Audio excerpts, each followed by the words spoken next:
और कहना यह है कि वो सचिन से पबजी के जरिए मिली थी काठमांडू में। उनका कहना कि उन्होंने शादी की, वहीं उनके पति गुलाम हैदर सऊदी अरब में रहते हैं। उन्होंने गुहार लगाई है प्रधानमंत्री नरेंद्र मोदी से कि सीमा को वापस भेज दें। सीमा जी मैं नमस्ते, मैं आपसे जानना चाहता हूं, आपको मेरी आवाज आ रही है? मेरा नाम आनंद है। सीमा जी, सीमा जी आप मेरी आवाज सुन सकते हैं? अब वहीं सीमा जी के पति शौहर गुलाम हैदर इस वक्त हमारे साथ सऊदी अरब से जुड़ रहे हैं। आपने गुहार लगाई है प्रधानमंत्री नरेंद्र मोदी से कि सीमा जी और आपके बच्चों को वापस भेज दिया जाए, पर यहां सीमा जी का कहना है कि वो वापस नहीं जाना चाहती। गुलाम, आप क्या कहेंगे? और मैं मोदी सरकार और योगी सरकार को फिर भी अपील करता हूं कि सीमा को पाकिस्तान के हवाले किया जाए और मेरे बच्चों को मेरे साथ किया जाए। ये कह रहे थे कि हम इनको गंगा नहाएंगे, ये चीज करेंगे। छोटे मासूम बच्चों को सर कोई ज्यादती जबरदस्ती कोई मुस्लिम या हिंदू धर्म में कोई अपनाना चाहता है, जबरदस्ती कोई किसके साथ नहीं कर सकता सर। बच्चे हैं, मासूम है, उनको तो कोई इल्म नहीं है। हम अभी हिंदू मुस्लिम के साथ हैं या हिंदू भाई के साथ हैं, कोई उनको ना इल्म है। छोटे बच्चे हैं, शायद आप लोगों ने भी वो तस्वीर या बच्चे देखे होंगे जी। पर सीमा देखे होंगे नहीं? फरहान, फरवा, फरी और फरहा मेरी बेटी के कह रहा था कि मैं बच्चों को भी हिंदू अपनाऊंगी। कैसे अपनाएगा? इससे कहने से सर सब होगा क्या? सरकारें हैं, अदालतें भरी पड़ी हुई हैं, केस चल रहे हैं, जब तक ये कोई सुनवाई नहीं आ रहा है। मैं मोदी सरकार और योगी सरकार को अपील ये कर रहा था कि किसी नामहरम लड़के के साथ इसका रहना जायज नहीं है। इसको पुलिस कस्टडी में जब तक रखा जाए, जब तक कोई केस की सुनवाई नहीं आ रहा है। सर सीमा जी आप क्या कहना चाहेंगी? सीमा जी। सर ये जलन में कह रहे हैं, इनको बर्दाश्त नहीं है। ठीक है सर, सर कोई भी जबरदस्ती रिश्ते नहीं चल सकते, जिनको आप कहें। गुलाम अब तक जब आप बोल रहे थे ये सुन रही थी। गुलाम देखिए, जब आप बोल रहे थे ये सुन रही थी, अब ये बोल रही हैं, आप सुनिए फिर आप जवाब दीजिए। दोनों एक साथ बोलेंगे, कोई किसी की नहीं सुन पाएगा।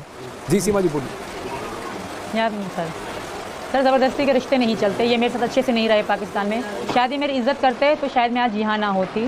दूसरी बात बच्चों की, तो बच्चों से ये प्यार करते ही नहीं। कभी भी इनसे पूछेंगे, कभी इनको बच्चों ने पापा कह के बुलाया? कभी भी क्या इनको बच्चों ने पापा कह के बुलाया? नहीं बुलाया। नाम से बुलाते थे, ये हैदर है।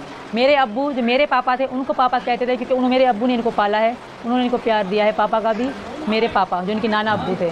ये भी जो कह रहे हैं, इनके पहले भी 2 बच्चे हैं, ये उनको संभालें मेरे बच्चे। फिर भी मैं इनको ये कह रही हूँ, अगर बच्चे तुम्हारे पास आना चाहते हैं तो मैं रेडी हूँ। भले आप मेरे बच्चे तुम्हारे पास आ रहे हैं, तुम इनको पालोगे, अच्छी सी मतलब दोगे तालीम वगैरह, तो मैं कुछ भी नहीं गुलाम। देखिए गुलाम फिर आप एक काम करें। देखिए गुलाम, मैं आपको आप अपनी बात रखिए, लेकिन नहीं गुलाम एक बात मैं आपको साफ कह रहा हूं। देखिए मैं अपनी आवाज ऊपर नहीं करना चाहता हूं। मैं आपसे बस गुजारिश है, आप पहले सीमा को अपनी बात कहने दीजिए, फिर आप अपनी बात कहिए। आप अपनी बात कहिए, मैं आपको मौका दूंगा पूरा।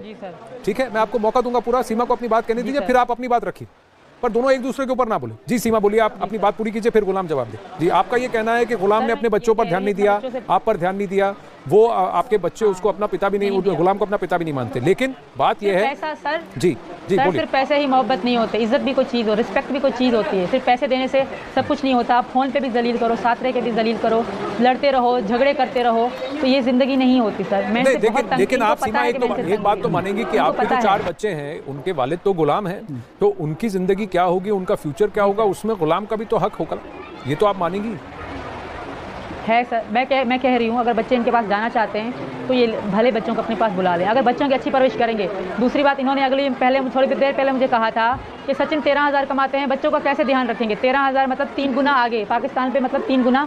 ये मतलब जैसे यहाँ का 1 रुपया है तो पाकिस्तान के 3.5 रुपये बनते हैं, तो 3 गुना ज़्यादा करें तो इतना होता है यहाँ का। 13,000 नहीं जोड़ें, 3 गुना ज़्यादा करके जोड़ें। और हैदर जब सऊदी हैं तो कमा रहे हैं, इनके पास एजुकेशन नहीं है, इनके पास ज़मीन नहीं है, इनके पास अपना घर नहीं है, कोई बिजनेस नहीं है, तो जब ये सऊदी से पाकिस्तान जाएंगे तो बच्चों को क्या खिलाएंगे? तो आप ये कह रही है सीमा कि आप वापस नहीं जाएंगी, अगर बच्चे वापस जाना चाहते हैं तो आप नहीं, आप रोकेंगे नहीं? अच्छा एक मिनट, अब जरा गुलाम की बात सुनते हैं। गुलाम, कराची में जो बेट के पति जो गेम खेल रहे थे, पैसे कहाँ से आ रहे थे? क्या सचिन आपको भेज रहा था? बात सुने, बात सर मेरा भी तो सुना जाए। आप बात तो एग्री करे कि 3 साल आप बेट के गेम जो पबजी आप अयाशी कर रहे थे, पैसा कहाँ से आ रहा था? पर गुलाम एक बात बताइए, सीमा का ये कहना है कि अगर आप बच्चों की कस्टडी लेना चाहते हैं, बच्चों की परवरिश करना चाहते हैं और आप उनका ख्याल रखेंगे, आप ये जिम्मेदारी लेते हैं, तो सीमा अपने बच्चों को आपके पास भेजने को तैयार है, लेकिन वो नहीं आना चाहती। सर मेरी जिम्मेवारी है, कैसे नहीं होगा सर? पर वो कह रही है कि वो नहीं आना चाहती।